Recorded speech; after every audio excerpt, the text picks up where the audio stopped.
Viu? Com a vozinha e tal, não dá, né? Achou, amigo. Sejam muito bem-vindos. O povo está chegando aos poucos, né? Está desgarrando da cria, de pouquinho, né? É isso aí. O povo está desgarrando da cria. Está vazio assim hoje o negócio. É, coisa estranha, né? Então tá bom. Amigos, sejam bem-vindos. Então, é o seguinte. Bom, vamos de prece primeiro, né?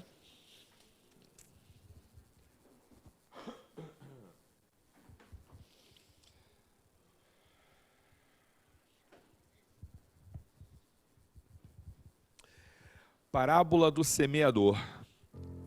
Naquele mesmo dia, tendo saído de casa, Jesus sentou-se à borda do mar. Em torno dele, logo reuniu-se grande multidão de gente, pelo que entrou numa barca, onde se sentou, permanecendo na margem de todo o povo. Disse então muitas coisas por parábolas, falando-lhes assim: aquele que semeia saiu a semear, e semeando, uma parte da semente caiu ao longo do caminho, e os pássaros do céu vieram e a comeram. Outra parte caiu em lugar pedregoso, onde não havia muita terra. As sementes logo brotaram, porque carecia de profundidade a terra onde haviam caído. Mas, levantando-se, o sol as queimou e, como não tinham raízes, secaram. Outra parte caiu em espinheiros e estes, crescendo, as abafaram. Outra, finalmente, caiu em terra boa e produziu frutos, dando algumas sementes 100 por 1, outras 60, outras 30. Ouçam quem tem ouvidos de ouvir. Evangelho de Mateus. É linda a parábola do semeador. Gosto muito. Mestre Jesus, veneranda Joana de Ângeles, amigos do plano espiritual aqui presentes, orientadores das tarefas do dia de hoje.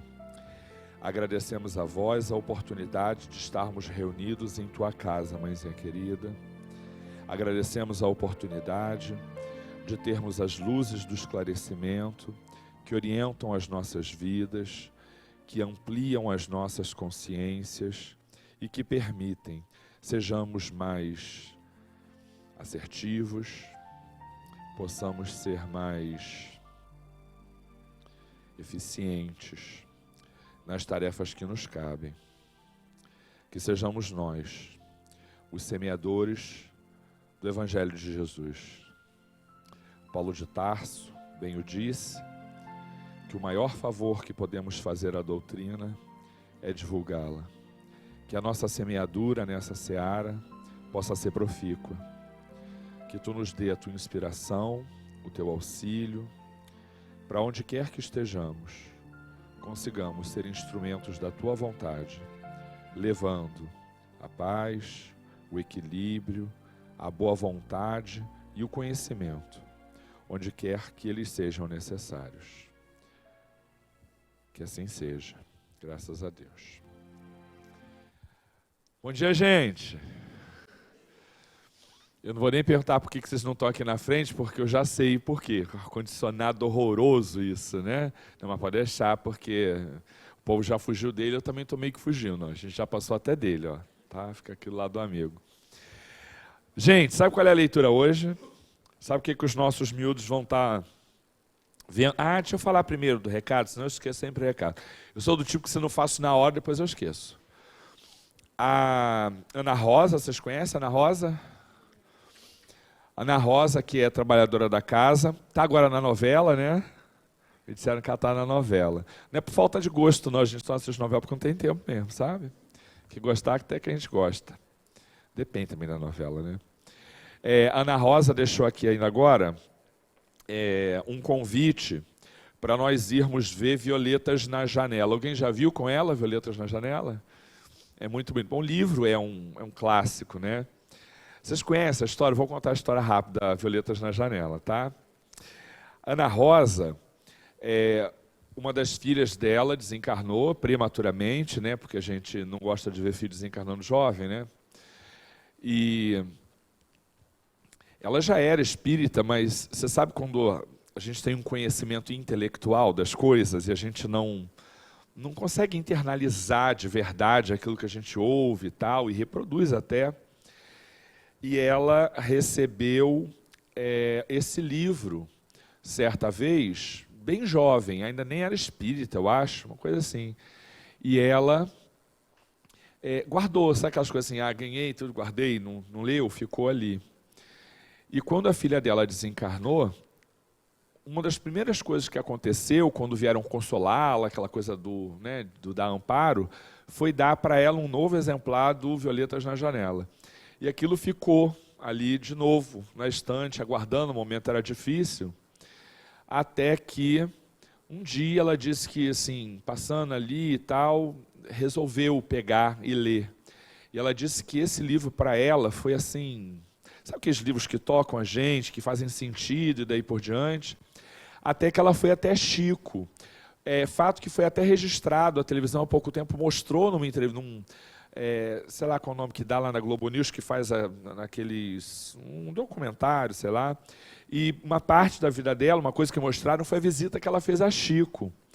E aí Chico disse que a filha dela tinha encaminhado o livro para ela, né, por inspiração, porque ela cultivava na cidade espiritual onde ela está, violetas, para que quando ela, Ana Rosa, desencarnasse, ela pudesse a receber com muitas violetas. Então, receber essa mensagem de filho desencarnado, gente, é tudo, né? Vocês sabem que essas coisas fazem um sentido e dão um alento que nos encorajam para continuar. Então, ela tem uma relação afetiva com Violetas na Janela que é absurda. Ela adora essa peça. Foi ela quem fez a adaptação do texto para o teatro. E ela veio convidar a gente. Ela agora está no Rio. Ela está há bastante tempo já viajando com a peça tem muitos anos sendo exibida, e ela agora está aqui no Rio. Ela vai estar no dia 5/11 em Friburgo, 6/11 em Pedra de Guaratiba, 19/11 em Guadalupe, Zona Norte, 20/11 em Duque de Caxias, 27/11 em Vista Alegre e dia 4/12 em Bangu. Eu acho que está lá embaixo, para quem ficar com dúvida, está lá embaixo. Estão lá embaixo as datas. Tem um número aqui, quem quiser anotar, para informações, e a peça será exibida com música ao vivo em todas essas lonas culturais. Informações 97383-7193. 97383-7193. Está dado, então, o recado. Bom, então, hoje nós vamos tratar, e os miúdos também estão falando disso, candeia sob o alqueire, porque fala Jesus por parábolas. Vocês conhecem essa história? Jesus disse, não coloqueis a candeia sob o alqueire. Já ouviram falar? Lembra-se mais ou menos? Vamos lá. Candeia é uma espécie de lamparina, né? Então, quando Jesus diz assim, não coloque a candeia sob o alqueire, coloque a luz acima do móvel e nunca embaixo dele, porque a luz precisa propagar. Se você puser a luz embaixo, você não vai fazer com que ela se propague. O que isso tem com a história, né? Qual é a motivação dessa parábola de Jesus? Bom, primeiro vamos dizer assim, Jesus falou por parábolas, a gente sabe disso. E parábola é uma maneira denotativa ou conotativa de dizer as coisas. É uma forma conotativa, é uma forma figurada. É por metáforas, por símbolos, você vai dizendo coisas que, primeiro, atravessam os tempos, porque elas nunca perdem os significados, já que são metafóricos. E, em segundo, facilita que todo mundo perceba alguma coisa. Isso é um benefício da parábola. Quem fala por parábolas atinge a todo mundo. E aí, uma das coisas que Kardec começa a refletir ali é assim: por que Jesus diz que é para botar a luz em cima e não embaixo, e ele próprio, muitas coisas, ele não chegou e disse? E aí Kardec comenta assim: sabe que Jesus só falou por parábolas quando ele tratava das partes mais abstratas da doutrina que ele trouxe, que na verdade são verdades universais, leis naturais que regem os universos.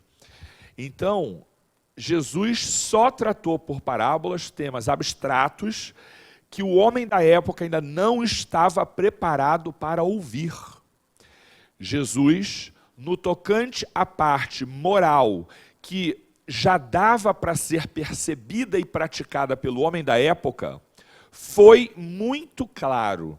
Quando perguntam a ele, a gente deve ou não deve pagar imposto? Ele pega uma moeda e diz: de quem é a esfinge que tu vês aí? É de César, então dá a César o que é de César. Quer mais claro que isso?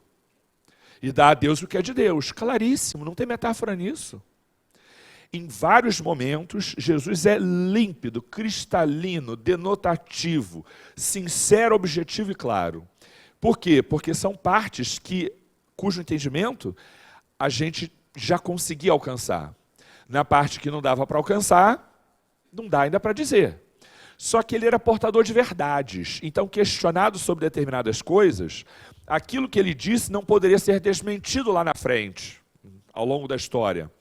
Então ele tinha que responder, mas de uma maneira que fosse recebido de maneira relativa, sem ferir a verdade. Qual foi a estratégia? As parábolas. E quando Jesus diz assim: não coloca a luz sob o móvel, mas acima dele, ele está dizendo: expandam a verdade, sejam verdadeiros. Então Kardec vai dizer que esta premissa, a da divulgação da verdade, tem de ser relativizada, não é por conta de quem é que merece ou não merece receber a verdade, não é isso. Mas é aquele que está pronto para a verdade. Queria fazer referência a um livro bem antigo, que é bastante interessante, mas ainda não é tão lido no meio espírita. É um livro de autoria da mãe do Chico, espírito, Maria João de Deus, eu acho, sou muito ruim de nome, psicografado pelo próprio Chico, chama-se Cartas de uma Morta. Alguém já ouviu falar no Cartas de uma Morta? Já leu? Podem dar uma olhada, que eu acho que vale a pena. Aqui eu acho que nem tem, no dia eu procurei e não achei. Bem antigo. Neste livro, a mãe de Chico narra viagens astrais que ela realizou por outros planetas do nosso sistema solar. Eu estava me lembrando deste livro porque esta semana eu ouvi um cientista falando, não sei se vocês viram isso, que houve um insucesso relativo numa, não sei como é que chama, numa sonda, numa coisa que pousou em Marte. Na verdade, ele não pousou, esse foi um insucesso relativo, é porque ele vinha baixando, né? Tem pouco ar em Marte. Então, não podia ser um paraquedas do tipo paraquedas, como a gente conhece, porque não tem ar para poder segurar a coisa. Então, ele jogava um foguinho, né? Olha eu explicando coisas científicas. Super claro, né? A gente está usando aqui a linguagem compatível com o entendimento da criatura. Então, mas eu entendi o negócio. Eu só não sei como é que dá o nome do negócio lá.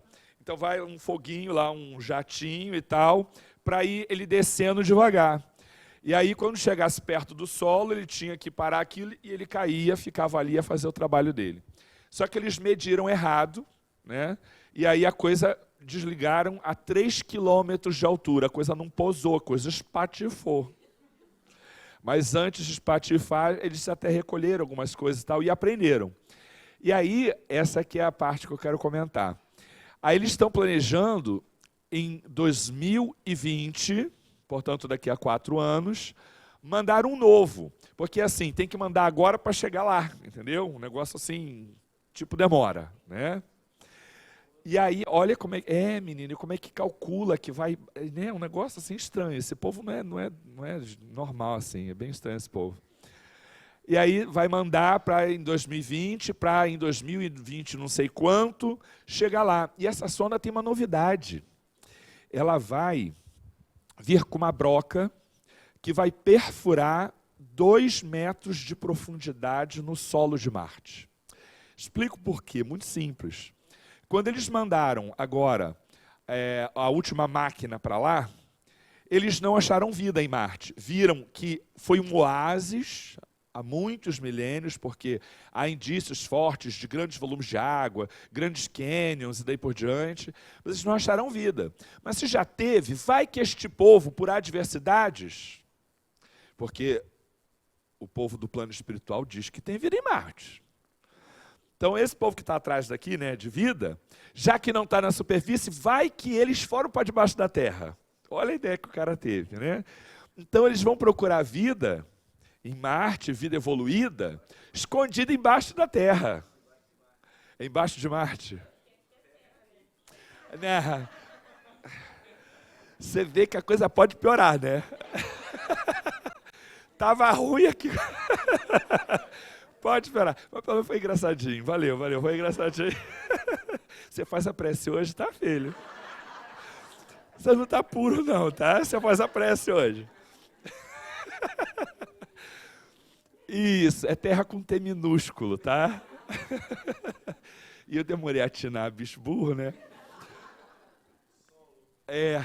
Boa, vou usar solo aqui, né? Que aí não tem polissemia. Então vamos lá. Aí o indivíduo vai buscar abaixo da terra a vida, olha a infantilidade, né? É tanto dinheiro gasto, descobrem-se coisas, tudo bem, mas é tanto dinheiro gasto com um raciocínio quase infantil.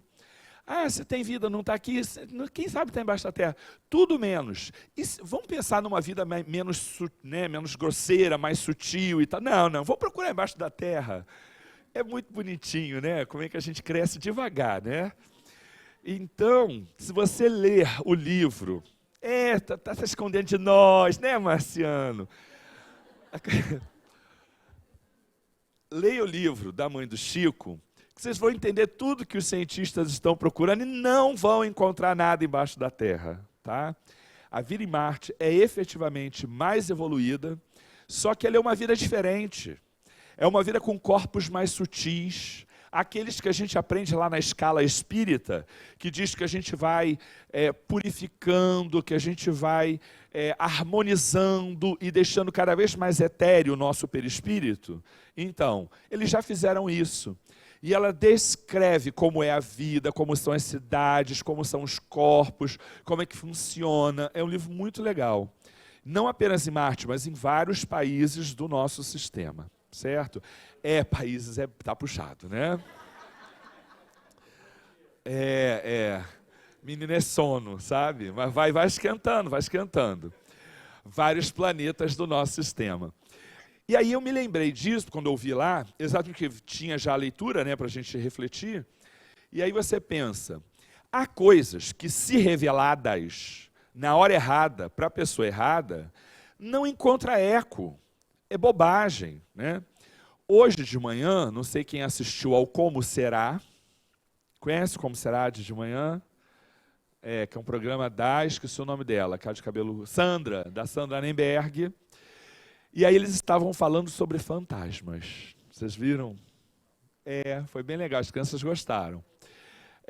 Falaram de caça-fantasmas e coisas do gênero.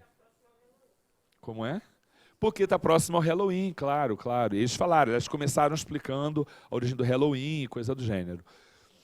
E aí, eles mostraram os caças-fantasmas da modernidade que vão com os aparelhos para encontrar os fantasmas, né? Então, eles foram àquele museu em Petrópolis, Teresópolis, sei lá, onde tem lá que tem a cadeia, que você entra com aquela pantufa no pé, né? Já foram até lá? Então... Aí a minha mulher, quando eu fui até lá com ela, a gente não tinha ainda as crianças. Ela disse assim, gostei desse lugar não. Eu disse, que foi, meu amor? Não sei, senti uns negócios estranhos. Sabe, aquela coisa assim tá carregado, sabe? Aí disse, bobagem, meu amor, vamos entrar. Ela, não, vai você. Ela não entrou, sério mesmo, fui sozinho. Aí hoje o homem entra no diacho do museu e diz que tem espírito disso, daqui, não sei o quê. Lá ela disse, eu sabia. Eu sabia, mas eu senti. Eu digo, não entrou mesmo, não entrou. Ela é espírita, mas ela é uma espírita light. Sabe católico não praticante? Ela é espírita light. Ela é espírita, essa família dela sempre foi espírita e tal. Mas é disso que a gente está falando hoje. É disso que a gente está falando hoje. Todos temos o nosso momento. Não é só momento de engajamento, não. É de compreensão e daí por diante. E às vezes, a gente já nasce predisposto a algumas coisas. Quando o indivíduo vem lá com um negócio, e o negocinho treme quando tem fantasma perto, né? Aí eu disse assim, meu filho, pai, vem ver, você quer do fantasma? Eu digo assim, filho, fantasma existe? Não, pai, já sei que é espírito, mas deixa eu falar fantasma. Deixa, filho. Tá bom. Então tá bom, porque ele quer dizer caça fantasma. Se ele fala espírito na escola católica, ele vai ser estranho, então ele fala caça fantasma, mas ele já sabe que é espírito, então tá bom. E aí, eu disse assim, filho, na verdade, Dom Pedro não está na cadeira. Quer dizer, até pode estar preso a, porque existem livros espíritas, não vou nem dizer espíritas, por cientistas que tratam ou estudam questões espirituais, mas são científicos. Richard Simonetti foi um que se converteu, digamos, ao espiritismo, não acreditava, por força das evidências científicas, por exemplo, e muitos outros, tá?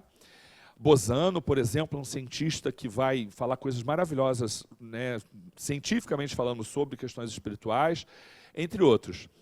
E eles mostram, sim, que há espíritos que ficam presos, não é a palavra, mas eles ficam vinculados a certos objetos. Uma das coisas que ele conta, o Bozano, por exemplo, é de uma penteadeira que um noivo deixou para a noiva como promessa de casamento e tal, foi para a Europa para fazer não sei o quê, e nunca voltou porque achou uma outra menina lá e tal, e ela morreu agarrada àquele negócio, sabe como é que é?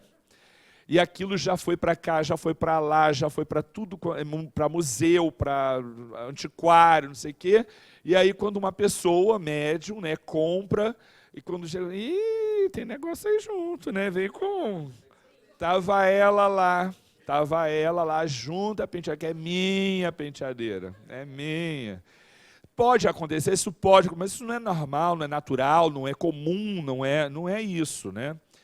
Mas a energia que a gente projeta sobre... Ninguém mais compra coisa antiquário, né, gente? Já vi que eu destruí os donos de antiquários. Brechó, bobagem. Então, a energia que eu projeto sobre aquela coisa pode sim ficar vinculado ao objeto, por uma questão física, é energia. E o negócio que treme lá não é o espírito que ele está identificando, é a energia. Vocês já ouviram falar num tipo de mediunidade que pelo toque, ou nem isso, você consegue visualizar as coisas que aconteceram com aqueles objetos? Já ouviram falar? Então, nossa Seracê aqui tem esse negócio também, né? Fala, querida.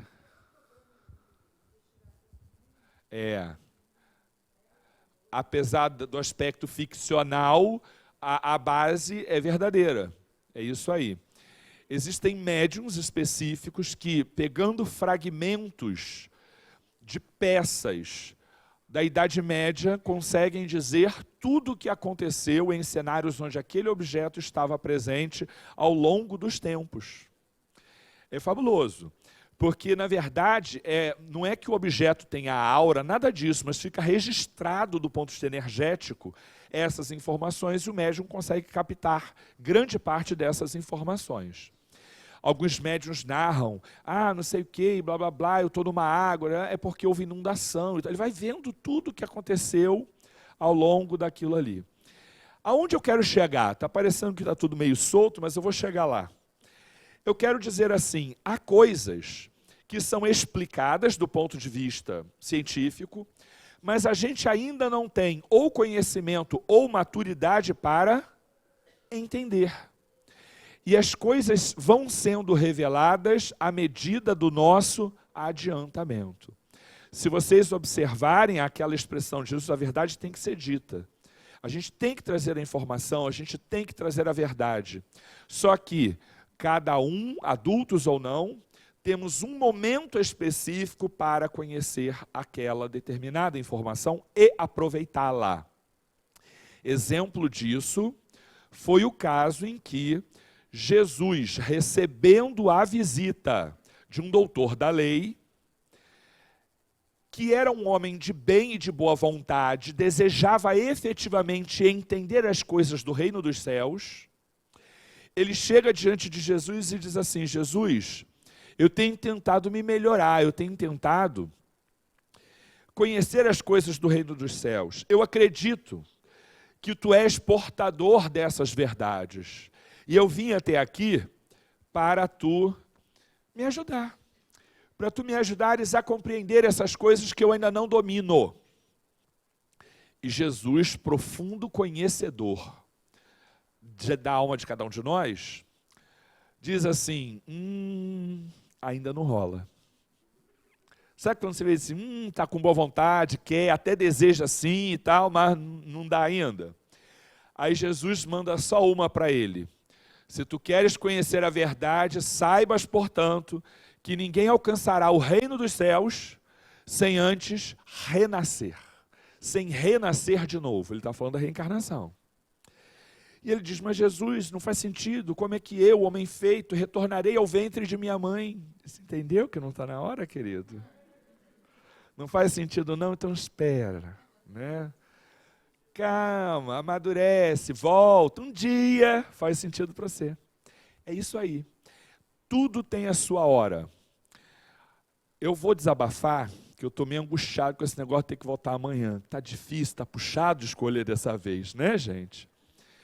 E aí eu fiquei pensando, meu Deus, o que esse povo está guardando para a gente, né? Que tem estado puxado, né? Na última votação aqui para o Rio também, para o governador.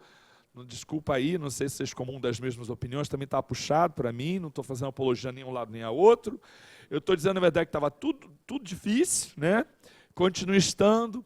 E aí ontem eu dei uma relaxada, porque eu assisti ao debate e tal, e aí aquilo foi me angustiando, eu falei, meu Deus, vamos lá, a gente é espírita, né? Eu não vou ficar nessa bobagem de ficar angustiado. A vida é como é, as coisas são como são. Alguma coisa a gente tem que aprender ou com um lado ou com o outro lado. Então, seja como for, tudo está no teu controle, o que não significa que eu não tenha que ter a responsabilidade da escolha, porque isso também é um processo de crescimento, de compreensão. Então, vou eu fazer a minha parte. Mas sabe de uma coisa? Aconteça isso ou aconteça aquilo, eu sei que provavelmente não vai ser bom, eu não sei se vocês comum da mesma opinião, mas eu estou achando que vai ser estranho, né? Mas alguma coisa a gente tem que aprender, porque há coisas que a gente tem que aprender, e a gente só pode aprender por mecanismos que às vezes a gente ainda não conhece. Então eles trabalhando, que venha o que tiver que acontecer, e a gente vai sobreviver, a gente vai melhorar. Quer dizer, se a gente desejar, porque também depende de uma predisposição emocional para esse aprendizado. E alguma coisa a gente está tendo que aprender nesses últimos tempos. Você sabe, é isso que eu ia falar agora. A coisa está ruim por aqui, mas porque o nosso locus é aqui. Se você observar, a coisa na Europa está estranha. O que é esta campanha nos Estados Unidos também. Não.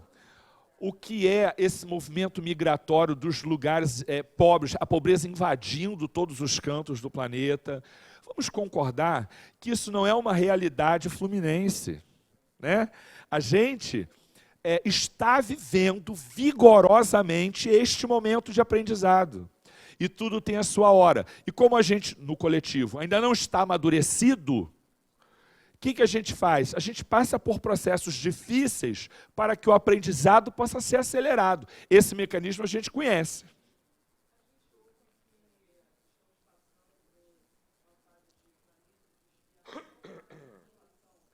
Planeta de prova de expiação para um planeta de regeneração.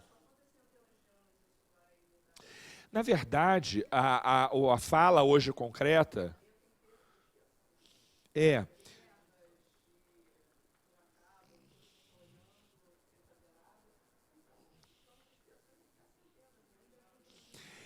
O que eles falam é que a transição já começou há muito tempo. Ela já vem em curso. Sabe aquela coisa meio... Vamos falar de história, né? Sabe quando você sai de um período de sombras para um período de luz? Em que dia começa o iluminismo? Há momentos que são de transição, né? Aí eu vou passando ali do romantismo para... A gente estudou isso lá na escola. A gente tem marcos por uma questão pedagógica, mas a gente não tem assim um momento para dizer, hoje eu sou regeneração. São momentos transitórios. E, historicamente falando, essas coisas duram, sim, centenas de anos. A gente hoje está num planeta de provas e de expiação ou num planeta de regeneração? Cartesianamente falando, nem uma coisa nem outra. A gente está na transição. Na transição. Acontece, porém, que o momento da transição, na curva, é o momento em que, assim, está passando, a coisa está acontecendo. Então, é tudo muito mais rápido, intenso. E é essa a realidade que a gente está vivendo. A gente não tem mais muito tempo para chegar a essa regeneração. Aí você diz, daqui a 2 anos? Não, ainda são centenas de anos, mas historicamente falando, aí... Exatamente. Então, esse é o momento em que é urgente. Então, é tudo intenso.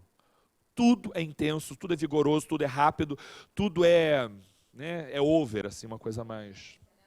É a urgência. Existem mensagens que são recebidos em pequenos grupos mediúnicos. Kardec orientou no Livro dos Espíritos que a gente deve guardar. Guarda, escuta, estuda, avalia, analisa. É a recomendação de Kardec no Livro dos Espíritos, ou no Livro dos Médiuns. Guarda, pega a informação e amadurece. Kardec fazia isso.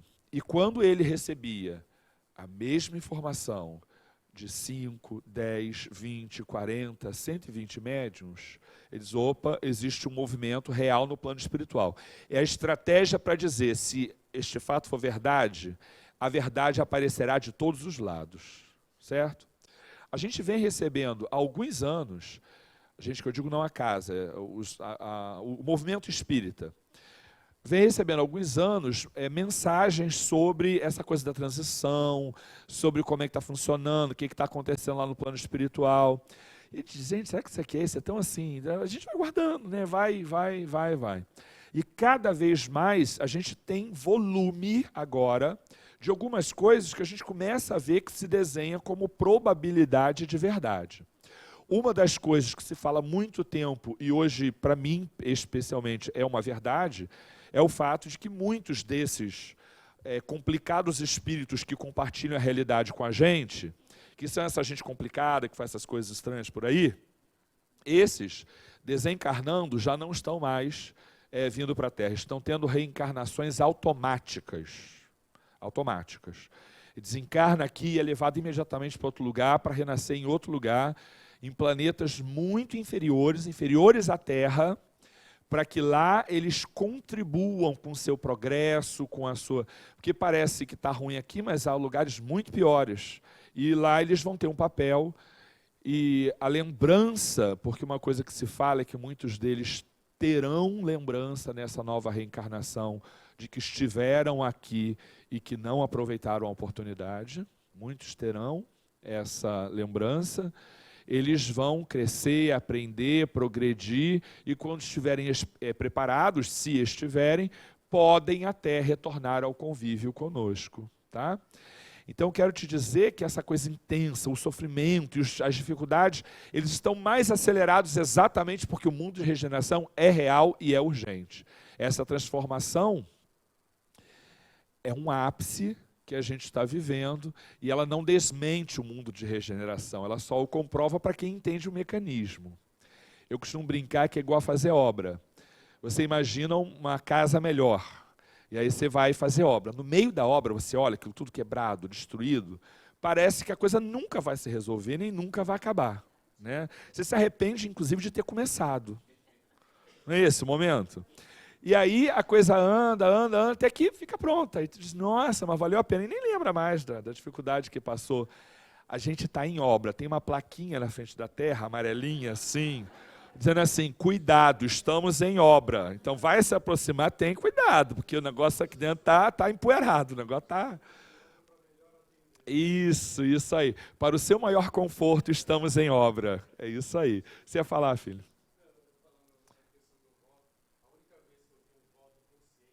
Aham.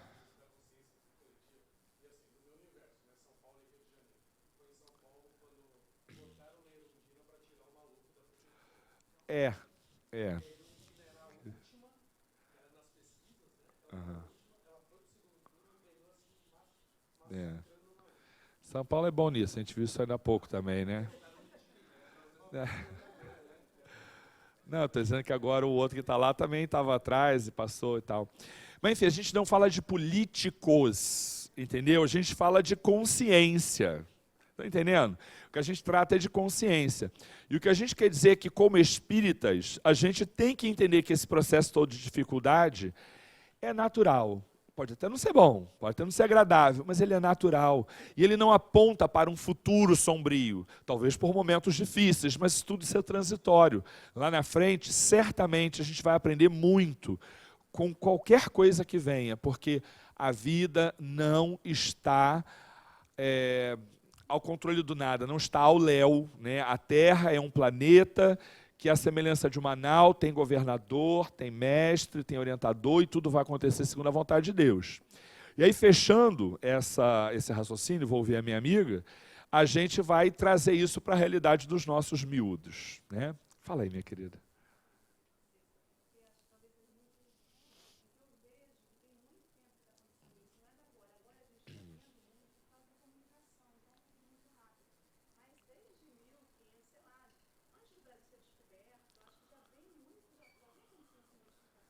Aham.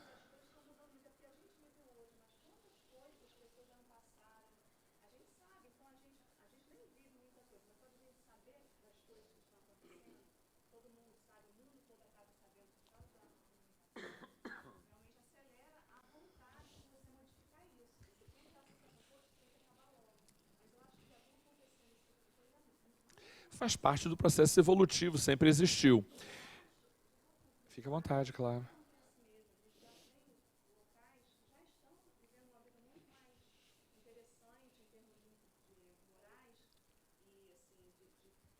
Sem dúvida.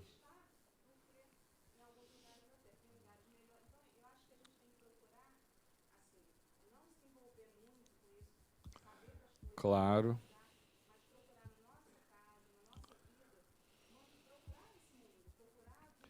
É verdade. É isso mesmo. Concordo plenamente contigo. A tarefa do espírita é compreender o processo e não se deixar alarmar. Sabe aquela coisa do tá difícil, mas não está largado? Eu vou acordar, vou cuidar bem dos meus filhos, vou trabalhar, vou fazer o meu melhor, vou voltar e vou dormir em paz. Isso é o papel do espírita.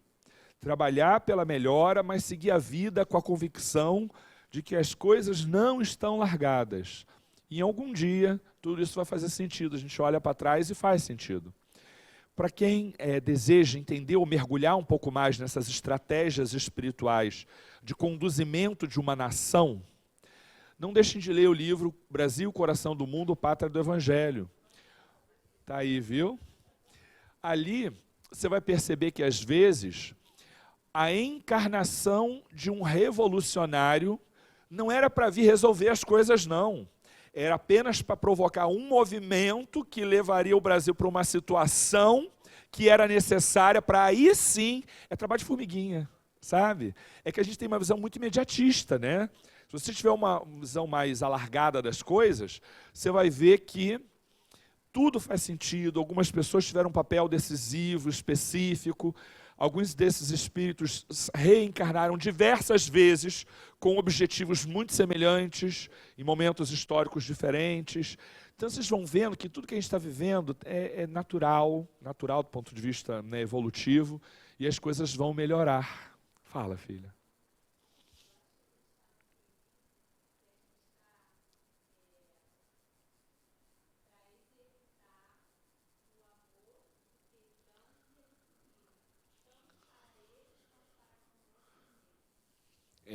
Você sabe que uma vez a gente recebeu numa reunião mediúnica uma pessoa que havia sido grande corruptor, porque era alguém que tinha no seu planejamento reencarnatório a missão de cuidar da população.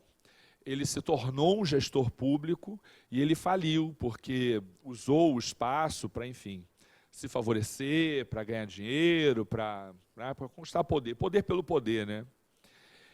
E a fala daquele irmão falido, naquele momento, que não era contemporâneo, não. Ele estava sendo socorrido depois de muito tempo em zonas de sofrimento. Tá? Não era alguém que fazia parte das nossas relações, né, contemporâneas. Ele falava do grande ônus que representa você estar na vida pública, num meio desorganizado, corrompido, que é uma missão absurdamente desafiadora. E que muitos falem diante da grandiosidade dessa tarefa, para a qual grande parte deles não está preparado do ponto de vista espiritual. O sofrimento que manifestava aquele irmão, e a história que ele contava, né? Aquela autobiografia, passando por fatos que às vezes quem está de fora desconhece, mostrava, não que ele era vítima, porque não era, ele veio a serviço e faliu, ponto, mas mostrava o quanto difícil e o quanto, provavelmente, qualquer um de nós que estivesse naquela mesa mediúnica, no lugar dele, tinha chances de cometer os mesmos erros. Isso foi importante para quem estava ali, porque a gente passa a relativizar um pouco algumas coisas e perceber sob um outro prisma, o prisma espiritual, questões que são da nossa vida material. Então, o que se fala aqui, sempre na prece, no dia das reuniões, fala da prece pelo país, pelo planeta, pelos governantes, e eles efetivamente precisam dessa prece. Então, em que pese toda a angústia, todas as dificuldades que a gente vive, passa a melhora do nosso planeta pelo reconhecimento de que essas pessoas precisam de prece. Tanto quanto a presidente da nossa casa precisa de prece, o diretor da escola do seu filho precisa de prece, o presidente da empresa onde você trabalha precisa de prece, porque aquele que está em condição de mando tem um ônus espiritual muito grande. Muito grande. E em momentos difíceis como esse, encontrar equilíbrio e adotar as condutas corretas não é fácil. Mesmo não é. Que a gente tenha piedade desse povo e responsabilidade, que é um movimento duplo, né? É um movimento duplo. Vamos levar isso para os nossos miúdos? Bom, a gente tem aqui miúdos miúdos e miúdos não tão miúdos, não é isso? Isso. E a gente tem a ideia, quando chega ao Espiritismo, de que determinadas coisas ainda não são para eles. Eu sou da tese de que a gente pode explicar qualquer coisa. Qualquer coisa. Ele pode estar muito miudinho, ele ainda nem fala, então ainda não. Explica. Explica sim, explica direitinho. Primeiro porque você está criando com ele o hábito, porque não é só para ele, é para você mesmo, de que tudo precisa ser dialogado, explicado, comentado. Não é porque você deva satisfação ao seu filho, não, porque você é pai, você é mãe, você é avô, você é avó, e você tem que exercer autoridade sobre ele. É por isso que ele é filho e você é pai. É por isso que ele é filho e você é avô, e não o contrário. Sim, ele tem que se submeter a esta autoridade, que é diferente de autoritarismo. Acontece, porém, que quando você para explicar, não é porque eu devo satisfação, não. É porque eu, como pai, como mãe, avô, avó, eu sou um educador, e o processo de educação passa pelo esclarecimento. Não colocar a luz sob o móvel, mas acima dele, significa: traga luz, traga reflexão, traga conhecimento, traga verdade para o teu filho, sobre todas as coisas, todas as coisas. Basta apenas que você consiga decodificar, amenizar a rudeza de algumas verdades, para a idade que você está comunicando. Mas ainda assim, podemos tratar de coisas absurdamente difíceis e complexas com crianças muito pequenas que ainda nem falam? Podemos sim. Não se esqueça que, como espírito imortal, o perispírito do teu filho registra tudo. E algumas coisas ele pode não compreender agora, mas a repetição daquilo faz com que ele tenha na memória perispiritual aquilo como verdade, que será indispensável no momento em que ele precisar daquela informação. Então, ainda que ele não compreenda no consciente, a informação fica armazenada no subconsciente como dado afetivo que ele vai acionar nos momentos de crise que ele viver. E isso vai lhe trazer segurança. A gente, quando recebe uma pessoa em processo de desequilíbrio mediúnico na casa, a gente pede que, primeira coisa, você desce e compre um exemplar do Evangelho segundo o Espiritismo. E todas as vezes que você entrar em desequilíbrio, sentir que isso vai acontecer, onde quer que você esteja, abra o Evangelho, leia o Evangelho em voz alta, porque você não está lendo só para você, você está lendo para quem está contigo, e isso vai te ajudar a voltar ao equilíbrio, aos poucos. E aí, alguém mais crítico, vamos dizer assim, pergunta, mas por quê? O livro tem alguma coisa que, se eu ler, numa com a mágica e tal? Não. Aliás, qualquer livro de mensagens elevadas teriam, em tese, o mesmo efeito. Se você pega um Vinha de Luz, se você pega um Pão Nosso, se você pega qualquer livro de mensagens curtas, com moral evangélica elevada, e ler, aquilo vai, como os cientistas já vêm comprovando, mexer na sua, esqueci o nome, na sua pineal, ele vai alterar o comportamento da sua pineal, e isso vai mudar o seu estado vibratório, o seu estado consciencial, e você vai entrar numa outra vibração que esse espírito sofredor não vai conseguir te atingir, te alcançar com tanta facilidade. Por que, então, a gente sempre recomenda o Evangelho segundo o Espiritismo? Por quê? Por que a gente sempre recomenda o mesmo livro? Alguém tem ideia? É porque é de Kardec? Também. Ninguém tem ideia? Então, um irmão uma vez disse para a gente que esses sofredores, muitas vezes, não estão passando por esse processo pela primeira vez. Ele agora é obsessor e o outro é encarnado obsidiado, mas ele já foi obsidiado e o obsidiado foi obsessor, e isso vem atravessando os tempos. E não é a primeira vez que eles estão passando pelo processo de doutrinação. E grande parte desses espíritos que estão sendo recebidos e acolhidos, socorridos por esse processo de socorro espiritual, já viveram lá atrás essa experiência. E como o Evangelho, o livro de Allan Kardec, é um livro de base, confiável e daí por diante, eles já têm na sua memória perispiritual o processo de doutrinação consolidado por aquelas leituras.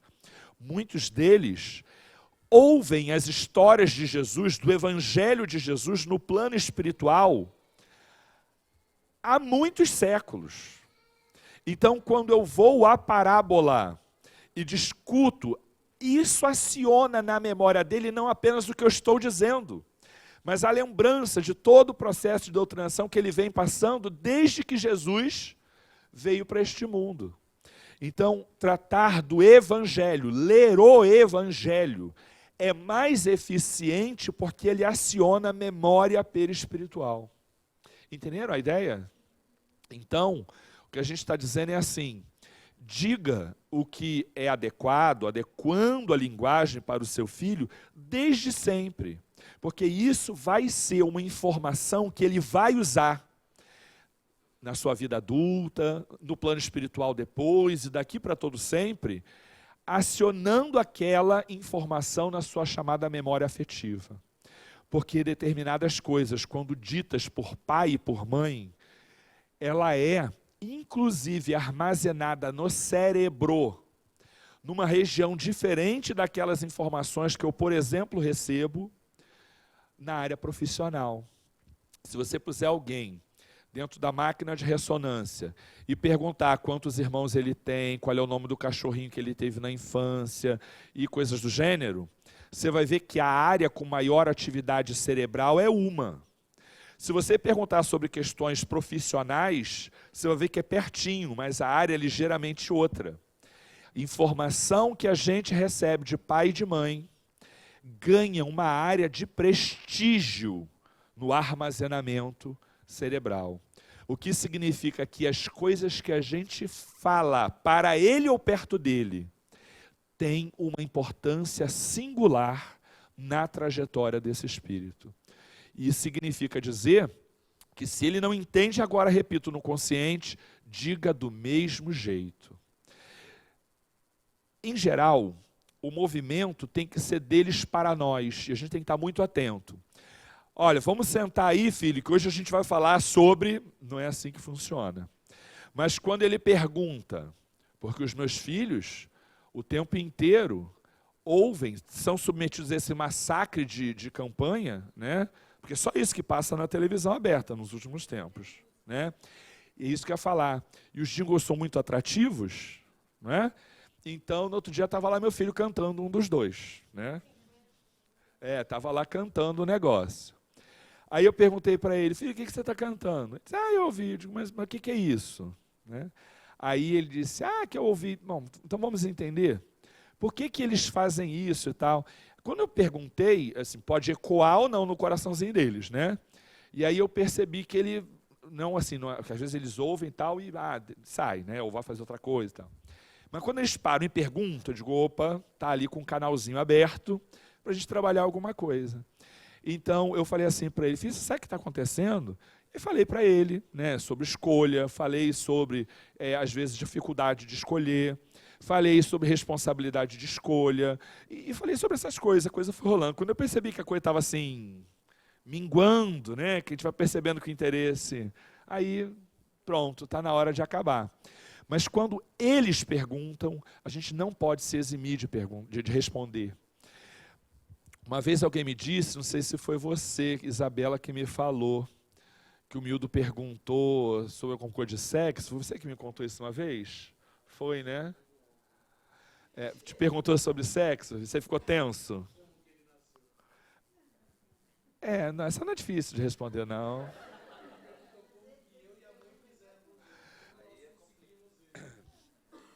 Quantos anos o Mildo tem mesmo? 6. Não dá ainda para falar de coisas mais complexas, para 6 anos, né?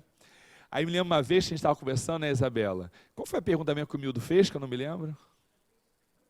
Não, você me contou alguma coisa assim.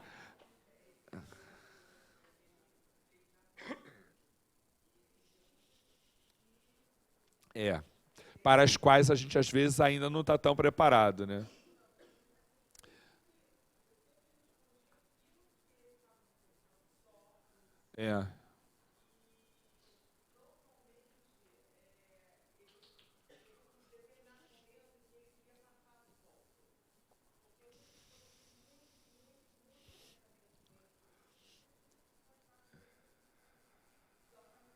Aham.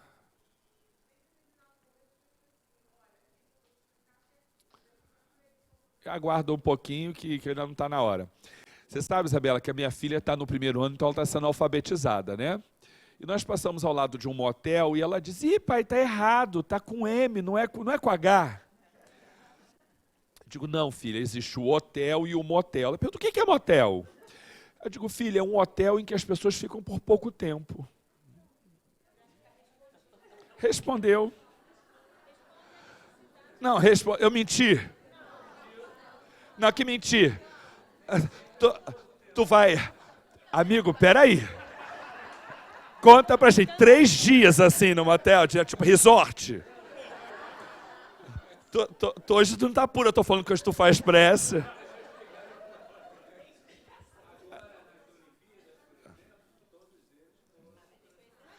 Ah, Bom, quando ela não tem, ela vê o que é um hotel e tal.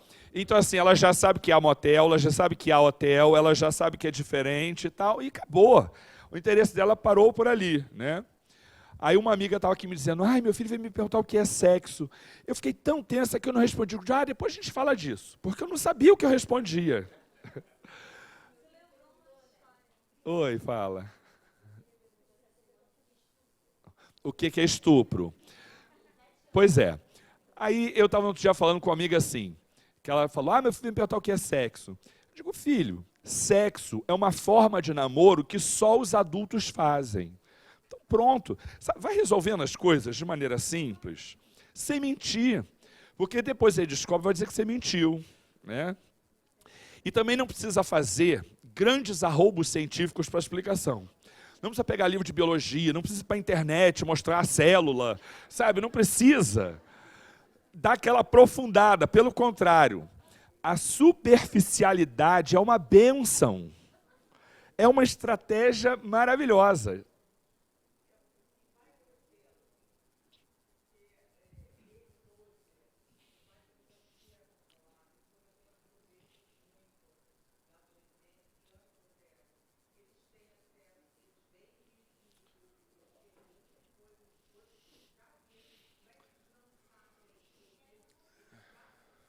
Sim. Se não viram, ouviram.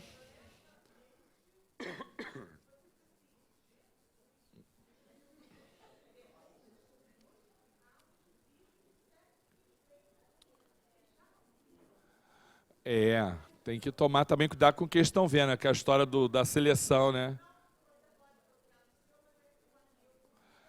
É, é, é.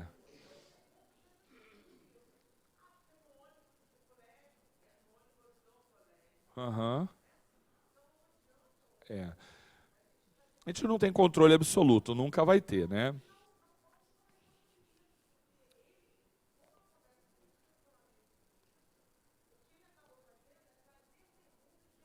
Dos amigos, é. É, é natural, sim.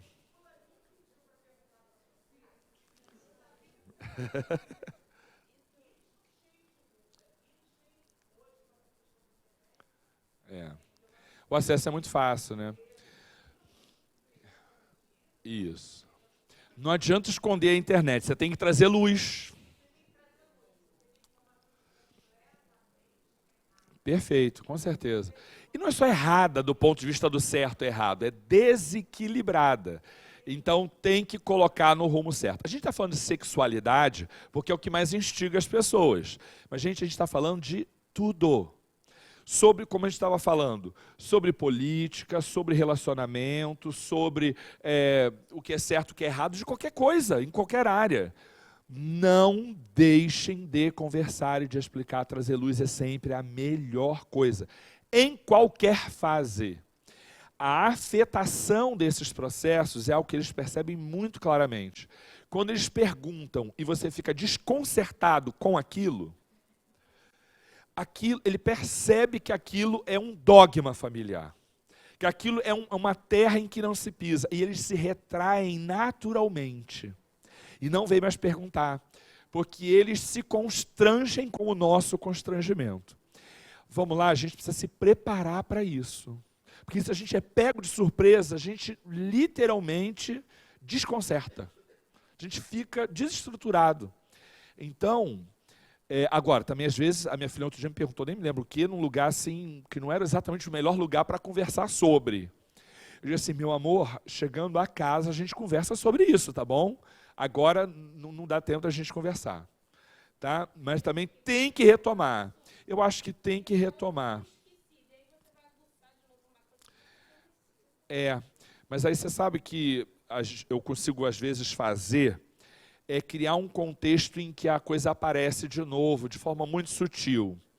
Porque o deixar para depois e não retomar é uma promessa descumprida. Aí quando ela lembrar, talvez ela não diga, meu pai disse e não falou, porque, e aí, né, isso começa a entrar numa reflexão que eu gostaria de que ela não fizesse sozinha. Então, eu volto assim de forma sutil, tento ali contextualizar para ver se a coisa aparece. Tá? Pode ser. Mas você sabe que por isso que eu gosto muito de livro, porque livro te leva para qualquer lugar. Sim, sim. Eu não sei se eu contei para vocês qual foi a primeira coisa que a minha filha disse quando veio aqui ao Seja. Eu contei isso para vocês? Não. A Lucila, que estava aqui agora, né? Ela trabalhava na secretaria e ela tinha, minha filha, naquela semana perguntado assim, por que ela apontando assim para o Pedro, né, que estava tomando banho, por que o Pedro é diferente naquela semana? É a minha mulher que dá nomes estranhos para as coisas, né? Não, deixa, é o Bilbil do seu irmão. Ela dá nomes, assim, não sempre os mesmos, mas ela vai dando nomes. Aí eu os trouxe aqui na evangelização, no primeiro dia. Aí a Lucila, deixa eu conhecer, não sei o quê, saiu dali de dentro e tal, e veio conhecer. Ela, bom dia, qual é o seu nome? Ela disse assim, eu sou Catarina, eu tenho Perereca, meu irmão tem Bilbil. Assim. Onde eu sou Catarina, eu tenho Perereca. Deu para entender? Aí você olha e diz assim, gente, parece que eu dou aula de educação sexual para essas crianças, desequilibrado, vamos tirar da evangelização, né? Aí ela me olhou assim com uma cara, porque ela ainda falava mal, né? Ainda falava muito pequenininha, não falava direito. A Lucila me olhou com uma cara de que não entendi. Eu disse, também não entendi. Conveniente, né? Que pai entende que filho fala. Finge que não entendi também. Menino, mas que constrangimento. Eles às vezes não falam as coisas nos melhores momentos, não é? Então, às vezes eles retomam em contextos. Te dizer que na escola do meu filho, para acabar que está na hora, senão vocês me deixam, vou até meio-dia. Na escola do meu filho, há um menino que é filho de policial. E o menino fala de arma o tempo inteiro, de matar, de não sei o quê, de blá, blá, blá, que matou assim, matou assado, vê filme disso. Sabe aquelas coisas assim? Falei, meu Deus do céu, ajuda essa criatura, né? E aí, o meu filho nunca gostou, a gente nunca deu arma para ele, nunca entrou arma. Nem de brinquedo, nem coloridinha, nem de água, nem de... Não entrou. Porque eu acho que não precisa entrar, né? Uma questão lá, não estou nem dizendo que seja certo ou errado, mas eu sempre preferi que não entrasse. E aí a professora disse assim, olha, fica uma pessoa no intervalo lá olhando eles e tal, e a gente acha que o Pedro está passando assim, por um processo de isolamento social, que eu acho que é bom olhar, porque ele no intervalo ele não brinca com as outras crianças, ele fica só com o celular. Eu falei, meu filho, aí eu fiquei chateado, pô, celular, não sei o quê, já fiquei danado com a história do celular que gera o isolamento social. Eu disse, meu filho, você não está brincando, você não larga esse celular. Disse, pai, eles só querem brincar de arma e eu não gosto, eu prefiro brincar com o celular. Aí eu digo, caramba, realmente, se o contexto não oferece alguma coisa com que ele se afina, eu vou obrigar a brincar, para que se ele não... Pois é. Aí eu volto para a escola e digo assim, olha, na verdade ele me disse que é porque eles só brincam de arma. Porque menino nessa idade, não sei o que, é natural. Aí é aquela coisa que a gente não tem como atuar, né? Não tem como atuar. Mas aí a gente sempre tenta, mas não tem ninguém, não é possível que não tenha ninguém. E acaba achando. Acaba achando alguém que também só está brincando porque, na verdade, é o que está todo mundo fazendo, mas... E você vai encontrando. O que é importante é falar. Meu filho, olha só. Na verdade, seu colega faz porque o pai dele vive essa realidade, e isso faz parte da realidade deles, é natural que assim o seja. Você só se aproxima se você quiser, se você não quiser, você busca outras pessoas, porque no seu trabalho vai haver um monte de gente que faz coisas, meu Deus, que bonitas. Como é que vocês fugiram? Vocês fugiram de onde? Vocês estão entendendo? Então, a mensagem é essa. Vamos botar a luz em cima do móvel. Vamos acender a luz para todas as questões, sempre pensando na adequação da idade deles. Mas a gente não pode, a gente não tem o direito de omitir informação, conhecimento, verdade e equilíbrio para esses miúdos que estão aí se preparando para uma cidade que as coisas estão se arrumando, tá? Deus abençoe vocês. Fala, filha. Aham.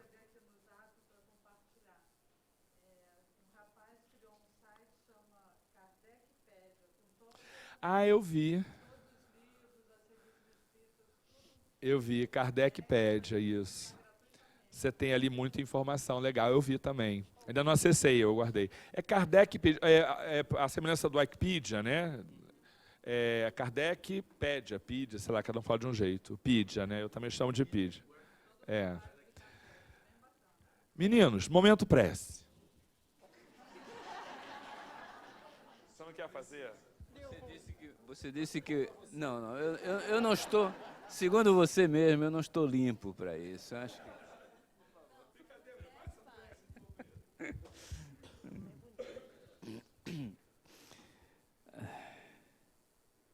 Senhor, agradecemos a oportunidade que tivemos de estar aqui discutindo sobre assuntos que levem nossas crianças a uma vida melhor, mais esclarecida e mais perto de Ti.